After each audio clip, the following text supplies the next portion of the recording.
When I first encounter the figure you call the Little Prince, I do not see a child wandering through deserts and stars.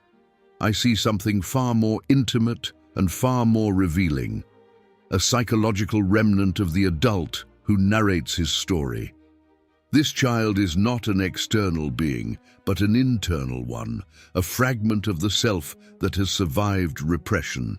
In every adult, there exists an echo of who we once were, a small and vulnerable figure we bury under obligations, manners, and the tedious expectations of the world.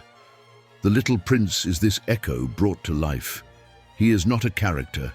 He is a symptom, a return of the repressed childhood that the Aviator attempted to silence for the sake of growing up. You must understand that repression never eliminates anything.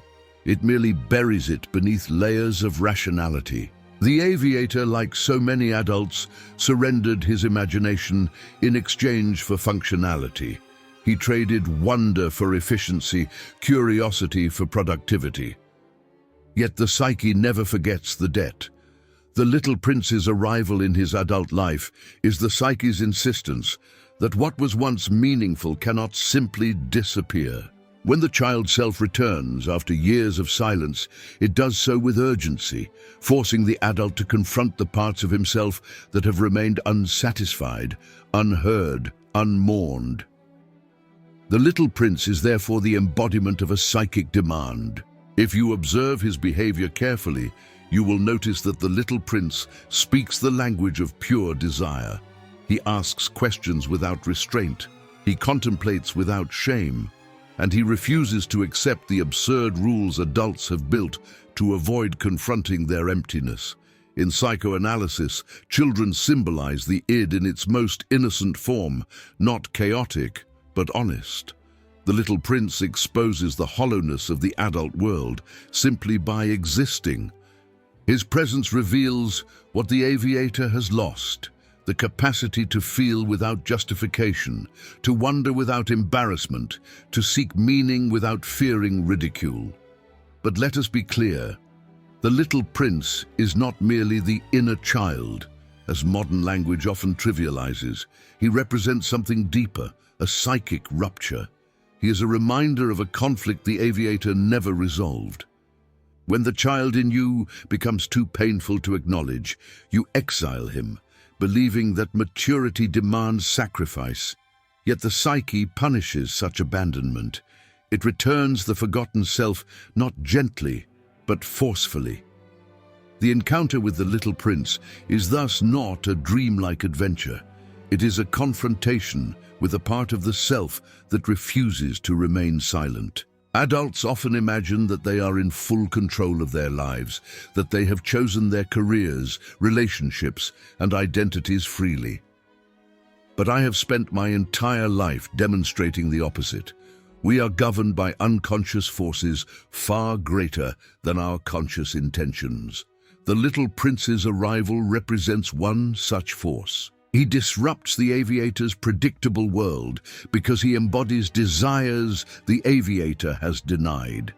The desire to feel deeply, to form meaningful bonds, to ask the inconvenient questions that adulthood silences. By appearing so suddenly, he destabilizes the emotional equilibrium the Aviator worked so hard to maintain.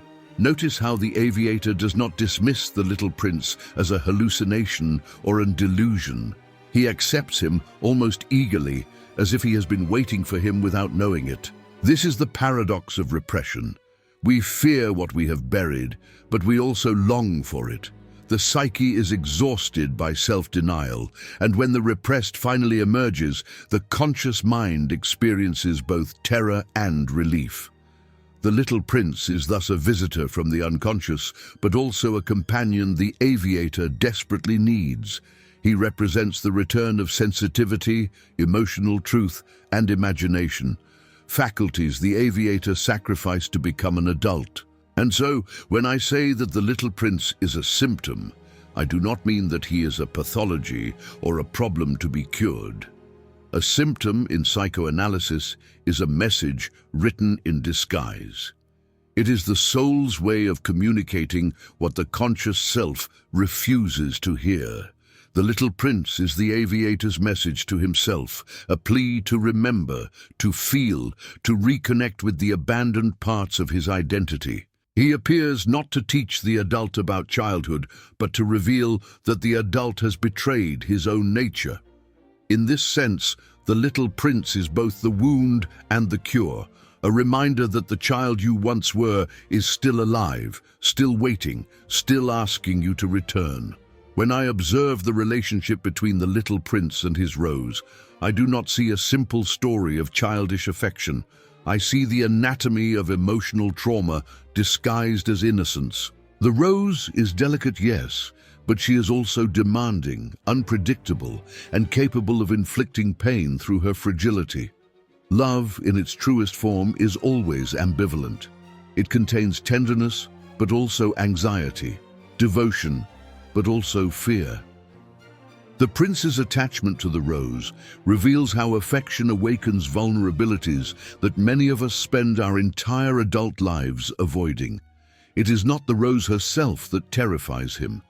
It is the emotional responsibility she requires. Love demands presence, attention, and sacrifice, and these demands are precisely what awaken our earliest emotional wounds. As children, our first experiences of love are often entangled with dependency and fear of abandonment. The rose mirrors this primal tension. She asks for care, but she also withholds reassurance. She blooms beautifully, yet hides behind thorns. To love her is to risk confusion, frustration, and even humiliation.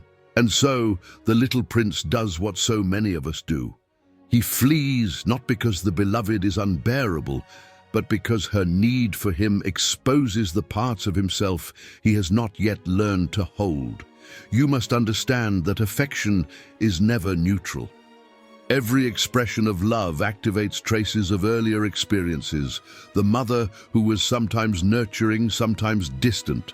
The caregiver who protected us one day and frightened us the next. In psychoanalysis, we call this transference, the repetition of an emotional pattern long after its origin has been forgotten. The rose becomes the stage onto which the prince projects every unresolved fear of caring too much, giving too much, or losing too much. He loves her not only for who she is, but for everything she unconsciously represents. Observe how he speaks of her. He is irritated by her vanity, confused by her demands, and wounded by her evasiveness. Yet beneath his frustration lies tenderness, the unmistakable sign that she touches a deep layer of his psyche. This is the paradox of love. The very qualities that attract us are often the ones that destabilize us. The rose's fragility becomes intolerable, not because it is excessive, but because it forces the prince to recognize his own. To care for her is to admit that he cannot escape vulnerability, no matter how far or how long he travels. Many believe that we fear heartbreak, but I have discovered that what we truly fear is transformation. Loving another being requires us to grow, to become more patient, more attentive, more open, and more capable of feeling pain without collapsing. The prince fears the rose because she demands his evolution.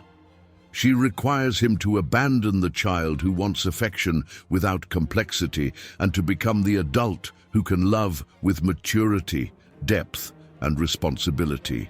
This transformation is frightening because it exposes the inadequacies we prefer to hide from ourselves. When the prince leaves his rose behind, he justifies it by blaming her behavior.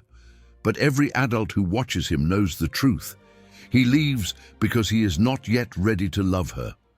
We often run from the relationships that matter most because they reveal too much of us. The rose is a mirror, a delicate but merciless reflection of what the prince is afraid to confront. In her presence, he cannot maintain the illusion of self-sufficiency or emotional invulnerability, and so flight becomes his refuge. And yet, it is precisely this flight that teaches him the truth. One does not love the rose because she is perfect, but because one chooses to care for her despite her imperfections. Emotional responsibility is not a burden. It is the bridge to genuine connection. When I say that we fear not the rose, but who we must become to love her, I mean that affection is a psychological awakening. It demands growth, courage, and the willingness to feel deeply. The rose stands as a reminder that love's beauty is inseparable from its pain, and that to embrace one, we must accept the other. When I examine the figure of the aviator, I see not merely a man stranded in the desert, but the embodiment of the modern adult psyche, efficient, rational, disciplined, and profoundly disconnected from his own imagination. He represents the adult who has traded the fluidity of childhood for the rigidity of logic. Such individuals are highly functional yet spiritually barren, moving through life with competence but without wonder. His plane crashing into the desert is no coincidence in psychological terms. It signifies the sudden breakdown of the adult facade, the moment when the carefully constructed walls of rationality collapse, exposing the vulnerability he has long suppressed. Adults often pride themselves on their rationality, but in truth, reason is frequently a defense mechanism, a shield against the discomfort of emotional uncertainty. The aviator's strict reliance on facts, measurements, and practicalities is a strategy to avoid confronting the inner chaos he has never truly resolved. When this strategy fails, when his plane falls from the sky, he is thrust into a psychic landscape where reason no longer provides safety. The desert is not simply sand, it is the vast emptiness within him, the territory of forgotten dreams, abandoned desires, and silent emotional wounds. It is in this barren internal landscape that the little prince appears. To the aviator, he seems like an external child, an unexpected visitor in an inhospitable place. But I insist that this encounter is an internal event, the sudden return of a part of himself he believed long dead. Every adult carries within them a psychic child, the last trace of creativity, tenderness, and curiosity. The aviator buried this child to survive adulthood, yet repression is never absolute. What we bury returns, and it often returns with urgency. The little prince is not an intruder. He is the involuntary resurfacing of the aviator's abandoned imagination. Notice how the aviator does not reject the boy. Instead, he welcomes him, awkwardly at first, but with growing fascination. This is the moment when his adult world begins to crack. For years, he has lived according to the dictates of reason, but now he finds himself drawn into conversations about sheep, baobabs, and faraway stars. These seemingly whimsical topics destabilize the linear logic that once governed his mind. In psychoanalytic language, this is the loosening of repression. The conscious mind reluctantly opens its doors to the unconscious, allowing long-silenced desires and emotions to surface. The adult world collapses not through catastrophe, but through tenderness. The more the aviator engages with the little prince, the more he rediscovers capacities he thought had vanished. The ability to imagine, to empathize, to question the absurdities of adulthood.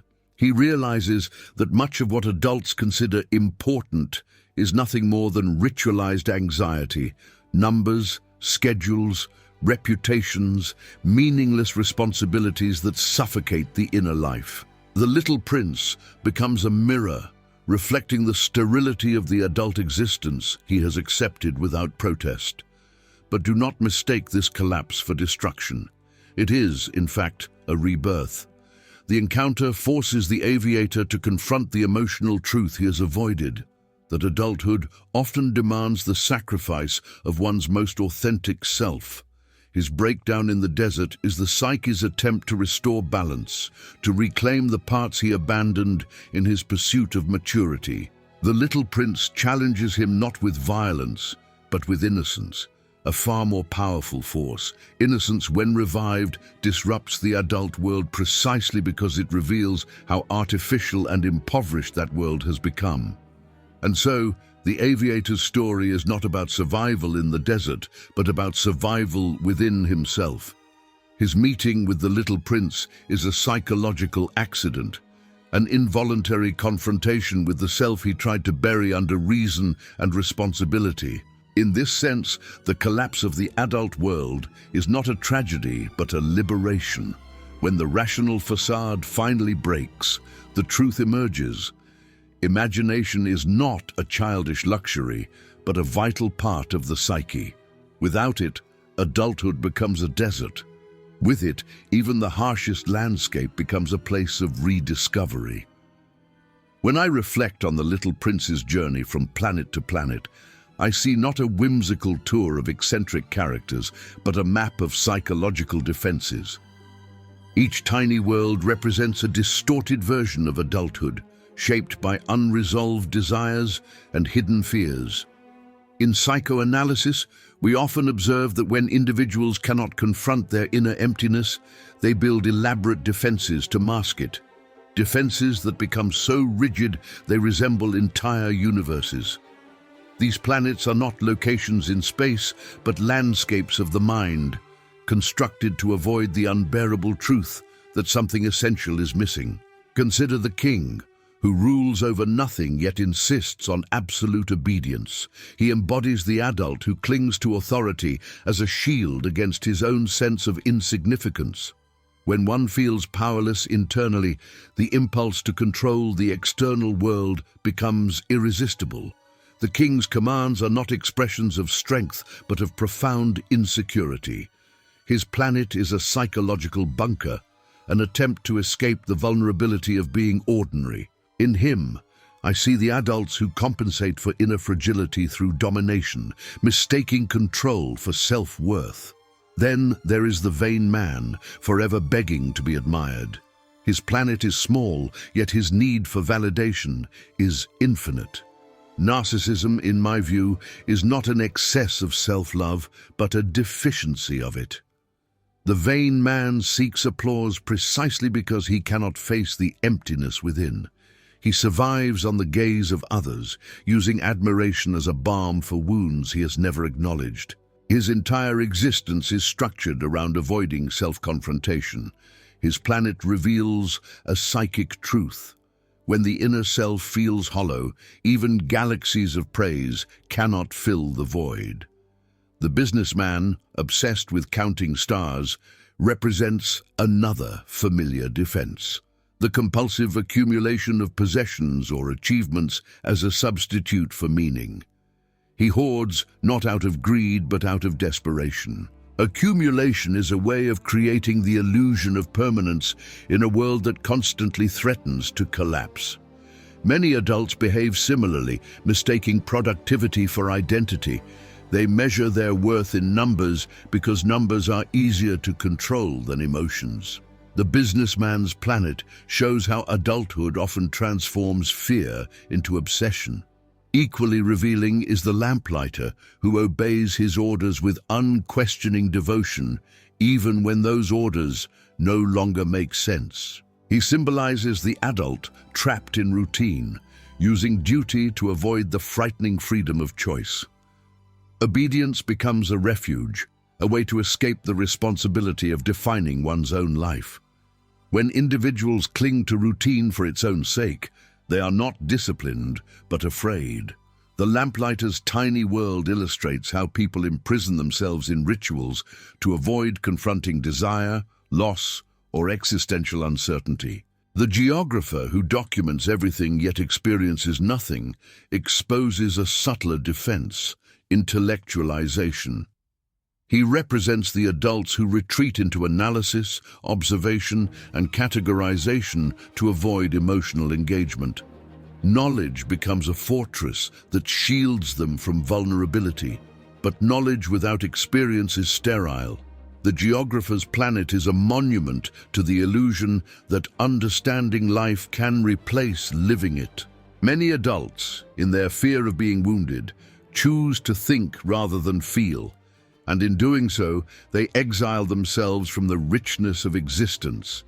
Thus, each planet is not merely a stop on the little prince's journey, but an escape route, a failed attempt by the adult psyche to avoid confronting the emptiness at its core.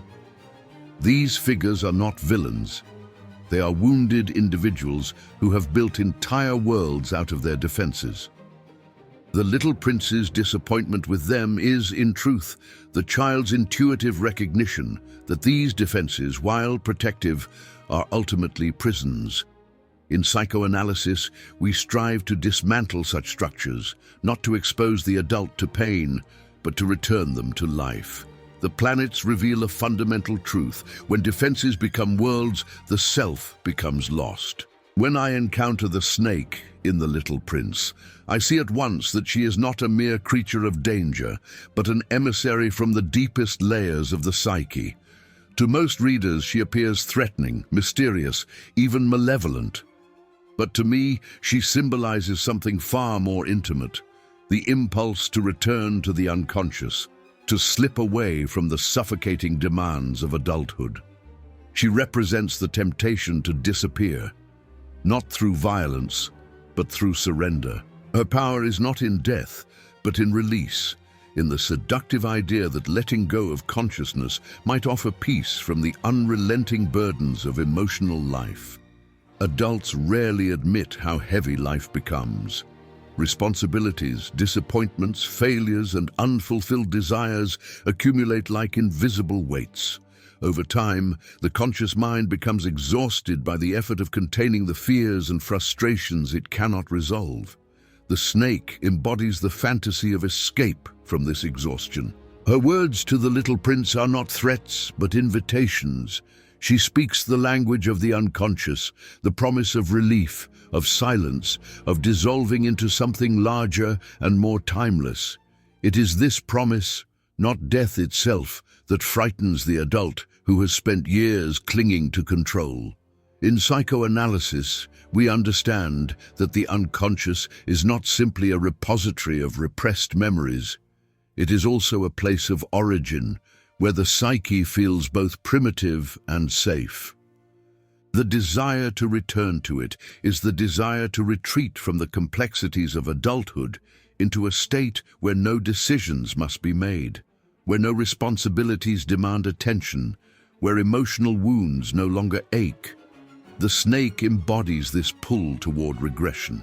She is the voice that whispers, "You can stop fighting." Such a message is terrifying precisely because it resonates with a truth we rarely acknowledge. The little prince's interaction with the snake is marked by both fear and fascination. He approaches her cautiously, drawn to her promises, even as he resists them. This ambivalence is deeply human. We all carry within us the urge to withdraw from life, especially when confronted with loss, loneliness, or disillusionment. Yet we also possess an instinct that compels us to continue, to invest in relationships, to endure the pains of being alive. The snake's presence forces the little prince to confront this inner conflict, a conflict every adult will recognize even if they cannot name it. It is crucial to understand that the snake does not kill in any traditional sense. She offers transformation, a shift from one state of being to another. Her bite is symbolic, the dissolution of the conscious ego, the return to the source from which the psyche emerged. This is why I insist that she does not represent destruction, but liberation. For the little prince, who feels lost in a world that no longer understands him, the snake offers a doorway to something beyond the constraints of adulthood. She does not coerce him. She merely waits for him to decide whether he is ready to let go. Adults fear the snake not because she is dangerous, but because she speaks a forbidden truth, that sometimes the greatest desire we harbor is the desire to disappear, not to die, but to vanish from the expectations, pressures, and obligations that define our lives. This desire is rarely spoken aloud, yet it exists silently in every psyche. The snake embodies this unspeakable impulse. She exposes the fragile boundary between endurance and surrender, a boundary we protect with frantic activity, endless distractions, and relentless rationality. In the end, the snake's role is not to lure the little prince into oblivion, but to reveal the depths of his longing. She represents the part of the psyche that yearns for stillness, for return, for dissolution into something meaningful beyond the self. And it is precisely this longing that terrifies us. Liberation demands that we release control, abandon certainty, and trust the unknown. The snake shows that the impulse to disappear is not a failure of strength, but a sign of how deeply we feel the weight of being alive. She is both danger and salvation, a symbol of our most private wish, to be free. When I observe the adults in The Little Prince, I recognize a familiar tragedy. They have forgotten how to feel. Not because emotion has disappeared from their psyche, that is impossible, but because they have buried it beneath layers of rationality, social expectation, and self-protection. This forgetting is not accidental. It is the inevitable result of a world that punishes vulnerability and rewards efficiency. As children, we experience life with uninhibited intensity, but as adults, we learn to repress this intensity in order to function. In doing so, we abandon not only our capacity for wonder, but the very parts of ourselves that made life meaningful. I have said many times that repression is the price we pay for civilization, but civilization offers no guarantee that what is repressed will not return, often in distorted and painful forms. The adult who forgets how to feel does not become stable or strong. He becomes fragmented. He begins to live in a state of emotional numbness, mistaking self-control for maturity. This numbness is not peace, it is a silent suffering. The Aviator, the other adults the prince encounters, and even those who read the story all share this condition. They survive, but they do not truly live. Children feel without hesitation. They cry, laugh, question, fear, and love with sincerity.